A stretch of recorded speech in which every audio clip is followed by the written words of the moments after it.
Hi, this is Elizabeth from Elizabeth's Oracle. Thank you so much for tuning in and welcome to the Sun into Leo edition for 2017.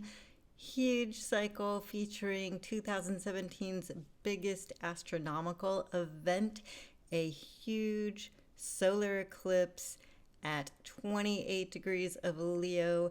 So I've got all the details about that as well as the general cycle ahead. Thank you for tuning in. Here are the start times and let's jump in.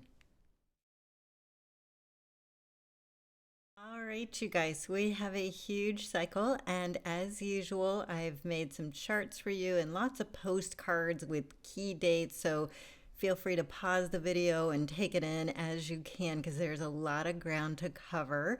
So, with that said, let's go chart by chart, and I'm still meandering through my like setup situation. So if you see me like looking off, I'm working on a couple of different screens with the charts and everything like that. So it could get a little confusing, but let's jump right into this first chart, which is for the 22nd of July when the sun enters Leo.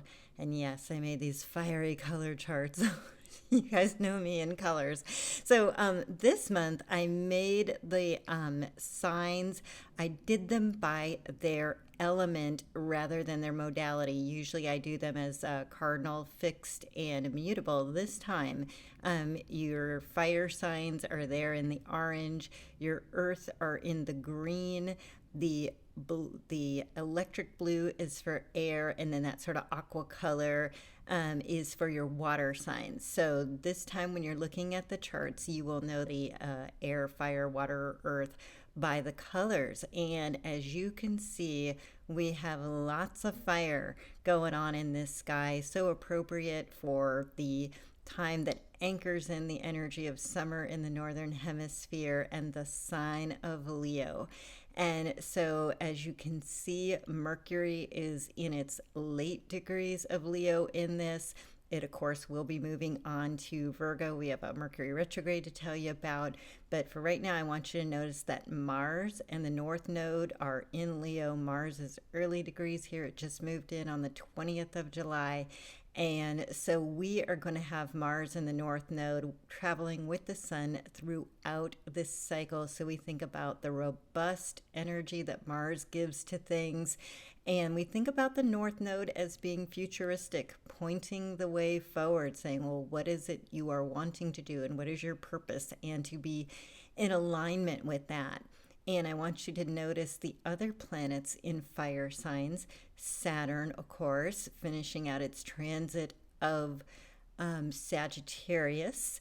And here it's still retrograde. That will go direct. I think it's the 25th of August, about a month from now. So, we still get a little bit of quieter action from that, but nonetheless, it is in a fire sign. And so we are going to see some fire trining from there.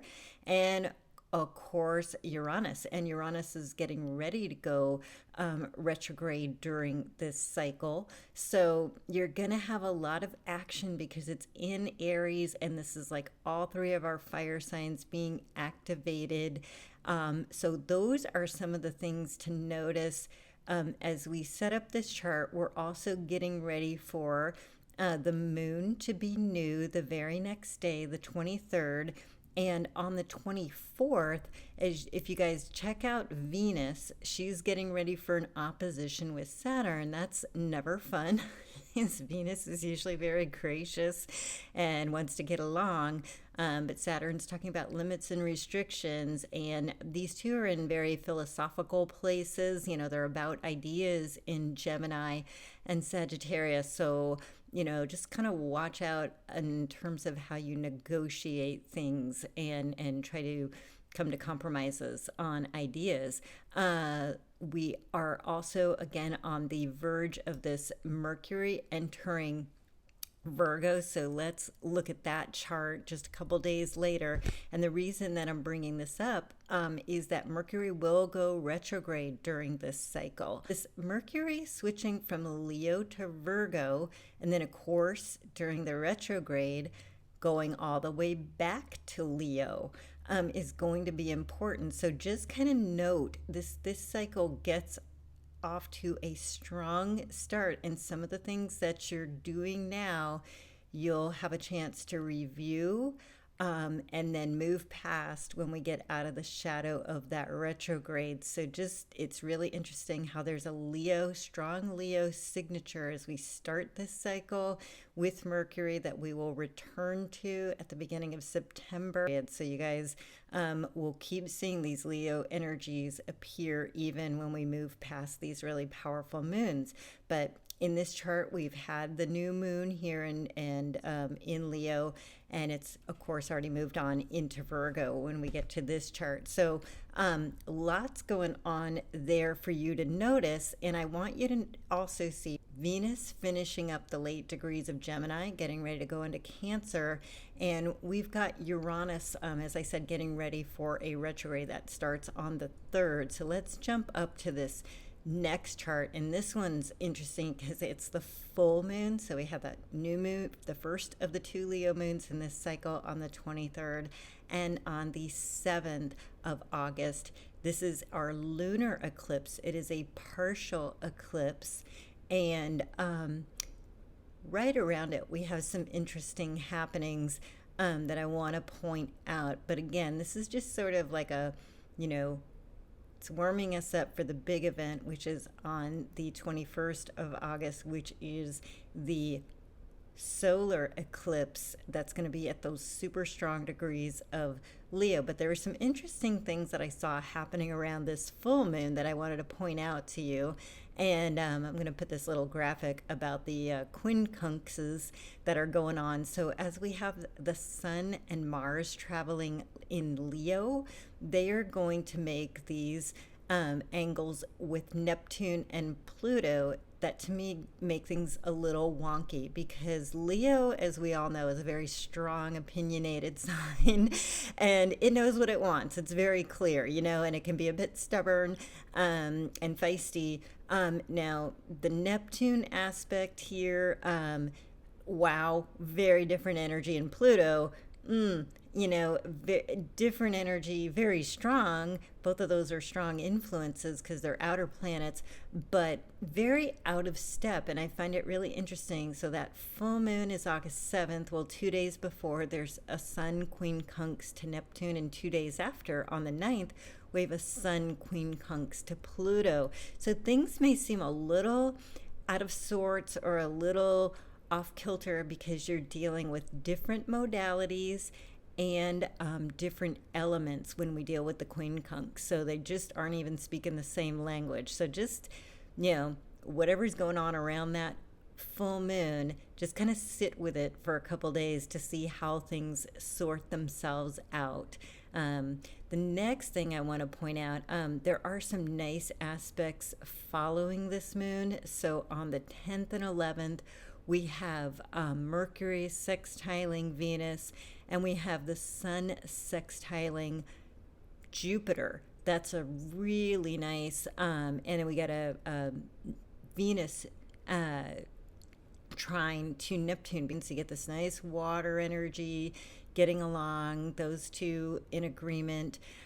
You've got Mercury getting along with Venus, and I like this Sun Jupiter thing because it's all the momentum of Leo, all the excitement, all the fire, all the ferocity, being all fired up, with all that great fire company. And Jupiter is making a really nice angle there. Jupiter is all about the possible. So we're seeing just a nice meeting there that can give a lot of enthusiasm. And I like that was, when I looked over all the dates, that was a real sweet spot, that 10th, 11th, leading us up to the 12th, when we will start that Mercury retrograde. So big cycle around that moon. But the big kahuna, the big one of all, is, of course, this next chart, the 21st of August. It's kind of what we're building up to the whole cycle, because again, when we started the cycle, we had Mercury, our thinking, at that late degree of Leo.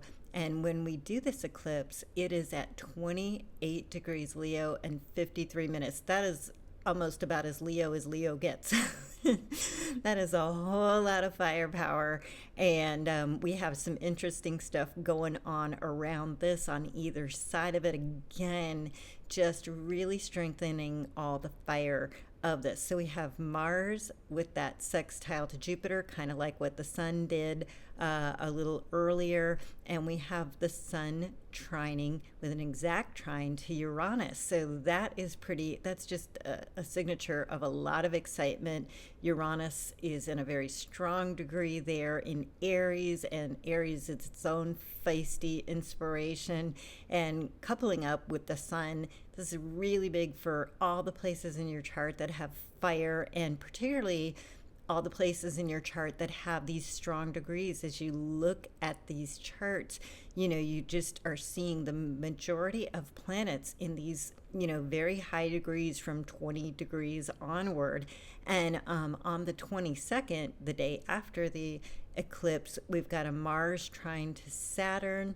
And of course, that's the day that the sun changes signs. But before we get to that, this eclipse is one to really talk about in terms of its significance. So let me give you a little bit about that.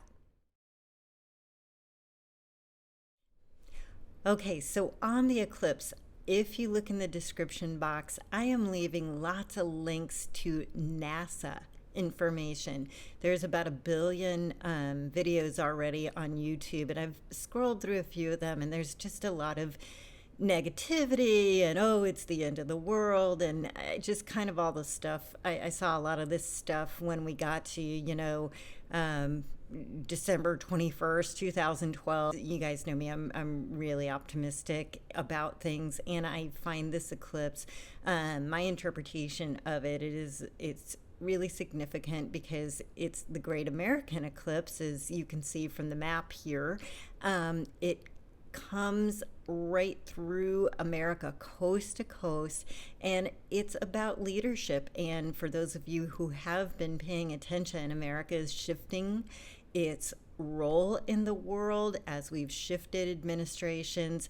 The current president has been traveling internationally, realigning relationships, as of the time of the taping of this video, in Poland, in France. And so American leadership is taking a new phase, and I'm actually looking at this eclipse with such strong Leo aspects and such strong fiery aspects, and again, Mars, taking charge, getting things done, as something that I am hopeful that we will look at, like we did in the 60s, even though the 60s were super turbulent. No one's discounting that, and that there are all these calls for change and social reforms. Yet in 1969, the world actually rallied around America putting the first man on the moon. And so there was this moment when we look up to the heavens, we see our place in it, and it is awe-inspiring. And I am hoping in a similar way that people, getting away from all their small screens and actually going out and seeing this eclipse that, so many Americans are literally going to be able to see in its totality on the 21st. And others, of course, will be watching, in a partial way or via the screens. But I'm hoping that it just sort of reignites that sense of possibility and our place in the world, and so that is what's coming up around that. And I've put lots of links, again, like I said, in the description box, so you can check out all the NASA information, so you get the science and you get the instructions. And of course, don't watch it, with the naked eye. But this is it's going to turn totally dark during the day for a couple of minutes, and it's like a reset. So this Leo thing with generosity, leadership, being strengthened with a sense of direction, the North Node, and all kinds of energy and enlivenment to do it with Mars. That trio traveling the whole time together, I think, is extremely powerful. And then again, around the eclipse, like I said, those Uranus aspects and the Mars stuff, again, on either side of it is, just again adding to the firepower and to the inspiration. And fire is really spirit. That's the what that element represents. And so, who are we? What's our purpose? What are we doing? And I hope it's an it's going to be something that inspires people. And I would just add that the fire element in the sign of Leo are also your outgoing, as well as, of course, Aries there, and Sagittarius. Those are our positive polarity, outgoing signs. And so it's about going into the world and making things happen. So I hope that those things are going to be inspiring to you. And I want to give you some resources. If you want to watch that part, just stay tuned. Okay, I'm Elizabeth from Elizabeth's Oracle. You can reach me at elizabethsoracle.co for a reading, and to sign up for the newsletter that has specials and things that are exclusive to the newsletter community. You can also visit with me and my friend Christy Ayala on her show, Christy's Connection to the Soul. We talk about some of the aspects that I'm not able to cover during the videos, and she gives angel messages, and you can listen to that anytime at your convenience. And I think that's all the resources for this month. It's just a really big time. This sun entering Leo with a new moon the very next day is a time of reset, contemplation. The Mercury retrograde is telling us to really rethink our purpose, what we're doing, review things, get them in order, and then we build up to an incredible astronomical event, which I think is very inspiring and positive. So I would say look for your opportunities and take this time to think about how you want to go for them, and to just let yourself be infused with the passion and the fire and the positivity that is Leo. All right. Thank you for watching, and we'll see you when the sun heads into Virgo.